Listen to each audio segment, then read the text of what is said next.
వైసీపీకి సంబంధించి రొంపిచెర్ల గ్రామంలో ప్రస్తుతం ప్రచారం జరుగుతున్నటువంటి పరిస్థితి ఉంది.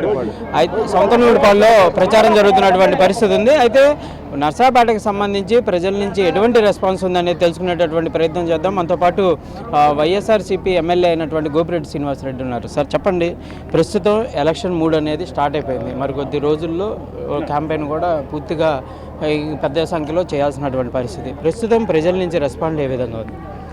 మీరే చూస్తున్నారు, బ్రహ్మాండంగా ఉంది. ఈ గ్రామం వైఎస్ఆర్ కాంగ్రెస్ పార్టీకి మొట్టమొదటి నుంచి కూడా కంచుకోటగా ఉంది. గత 2 ఎలక్షన్లో 2014లో 800 మెజార్టీ రావడం జరిగింది ఈ గ్రామంలో. 2019లో 1450 మెజార్టీ రావడం జరిగింది. కాబట్టి ఈ గ్రామం వైఎస్ఆర్ కాంగ్రెస్ పార్టీ కంచుకోట. అద్భుతమైన రెస్పాన్స్ ఉంది. ఈ మండలమే నర్సరావుపేట నియోజకవర్గానికి గుండెకాయ లాంటిది. రొంపిచెర్ల మండలం ఇప్పుడు గతంలో 10,000 మెజార్టీ రావడం, 2019లో 10,000 మెజార్టీ రావడం జరిగింది. ఈసారి తగ్గకుండా, ఆ 10,000కి తగ్గకుండా ఖచ్చితంగా మెజార్టీ సాధిస్తాం. నర్సరావుపేట నియోజకవర్గంలో వైఎస్ఆర్ కాంగ్రెస్ పార్టీ జెండా ఎగరవేయటం ఖాయం, ఇందులో అనుమానం లేదు. ప్రస్తుతం మొన్నటి వరకు ఉన్న విభేదాలు కానీ లేకపోతే వేరే వర్గం పెట్టుకున్నటువంటి మీటింగ్లు కానీ అన్నీ సమస్యపోయాయా? ఎంపీ గారు వచ్చిన తర్వాత పూర్తి స్థాయిలో కోఆర్డినేషన్ జరుగుతున్నటువంటి పరిస్థితి ఉంది. ఇంకా చిన్న ఉన్నాయి, అవి కూడా సరి చేసుకుంటాం. త్వరలోనే అవి కూడా పూర్తి అయిపోతాయి. ఎటువంటి 1-2 రోజుల్లో అన్నీ కూడా పూర్తి చేసుకుంటాం. ఎటువంటి ఇబ్బంది లేకుండా అందరినీ కలుపుకొని పోయి ముందుకు వెళ్ళే కార్యక్రమం చేస్తాం. ప్రస్తుతం వైసీపీకి సంబంధించి అభ్యర్థుల ప్రకటన జరుగుతుంది, మార్పులు జరుగుతున్నాయి. దాన్ని ఏ విధంగా చూడొచ్చు? మొదటి నుంచి చెప్పాం, మేము మొదటి రోజే చెప్పాం. ఇది మొదటి లిస్టే కాదు, ఇది కంటిన్యూస్గా ఉంటాయి. గెలిచే అభ్యర్థుల్ని మేము ఎన్నిక చేసుకునేంత వరకు ఈ మార్పులు ఉంటాయి, ఈ చేర్పులు ఉంటాయి. కాబట్టి సహజంగా ప్రతి పార్టీలో జరిగేదే. ఈ ప్రతి పార్టీ కూడా ఎన్నికల్లో గెలుపు గుర్రాలు నిలబెట్టడం అనేది సహజంగా జరుగుతుంది. కాబట్టి ఆ ఉద్దేశంతో వైఎస్ఆర్ కాంగ్రెస్ పార్టీలో కూడా మార్పులు చేర్పులు జరుగుతున్నాయి. సార్, కొద్దిసేపటి క్రితం నర్సరావుపేటలో ఘర్షణ వాతావరణం జరగడం జరిగింది. అది మీ అనుచరులే చేయించారనే విధంగా కూడా ప్రత్యర్థి అయినటువంటి మాటలు మాట్లాడటం జరిగింది. ఏ విధంగా?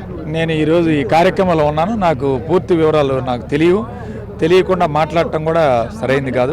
నేను తెలుసుకొని రేపు మాట్లాడతాను ఖచ్చితంగా. ఎంపీ గారికి సంబంధించి వచ్చిన తర్వాత బీసీ సామాజిక వర్గం ఓట్లకు సంబంధించి ఏమైనా మార్పులు చేర్పులు ఏమైనా జరిగాయి అనుకుంటున్నాను? ఖచ్చితంగా ఉన్నాయి, మార్పులు ఉన్నాయి. బీసీ అభ్యర్థి బీసీలందరూ కూడా ఎంపీ గారిని గెలిపించుకోవాలి. మొట్టమొదటిసారి పల్నాడు జిల్లా నర్సరావుపేట పార్లమెంటు స్థానానికి ఒక బీసీ అభ్యర్థి నిలబెట్టిన పార్టీ వైఎస్ఆర్ కాంగ్రెస్ పార్టీ. తప్పకుండా బీసీలందరూ కూడా ఏకమై అనిల్ కుమార్ యాదవ్ గారిని గెలిపించుకోవాలని చెప్పి అందరూ కూడా ఉన్నారు. ఖచ్చితంగా బీసీల్లో పెద్ద మార్పు. ఈరోజు ఒక్క నర్సరావుపేట పార్లమెంటే కాదు, రాష్ట్ర వ్యాప్తంగా కూడా బీసీలకు పెద్దపీట వేసిన పార్టీ వైఎస్ఆర్ కాంగ్రెస్ పార్టీ.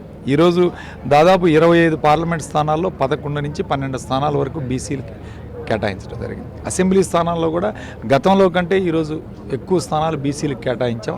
ఈరోజు ఏ పార్టీ, గతంలో ఏ పార్టీలు చూసుకున్నా, ఏ ఎన్నికలు చూసుకున్నా సరే బీసీలకు ఎంత పెద్ద ఎత్తున న్యాయం చేసిన పార్టీ ఏదైనా ఉందంటే అది వైఎస్ఆర్ పార్టీ.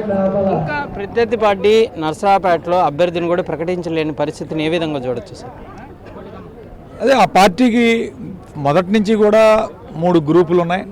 3 వ్యక్తులు ప్రయత్నం చేసుకుంటూ ఉన్నారు.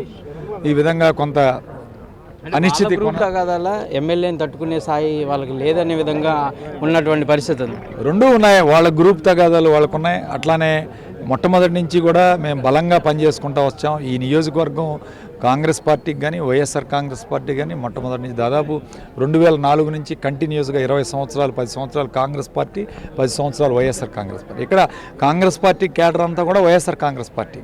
అందరం కూడా కలిసి పనిచేస్తున్నాం. కాబట్టి మళ్ళీ తిరిగి వైఎస్ఆర్ కాంగ్రెస్ పార్టీ గెలవడం ఖాయం. ఇందులో ఎటువంటి అనుమానం లేదు, డోకా లేదు. వాళ్ళు ఏ అభ్యర్థిని నిలబెట్టినా మాకు ఇబ్బంది లేదు. మా పని మేము చేసుకుంటాం. ప్రజల్లో పూర్తి స్థాయిలో మంచి రెస్పాన్స్ అనేది వైసీపీకి ఉందనే విధంగా కూడా గోపిరెడ్డి శ్రీనివాసరెడ్డి చెప్తున్నటువంటి పరిస్థితి ఉంది. కెమెరామెన్ సిద్ధుతో సాయి శంకర్, నర్సరావుపేట నుంచి.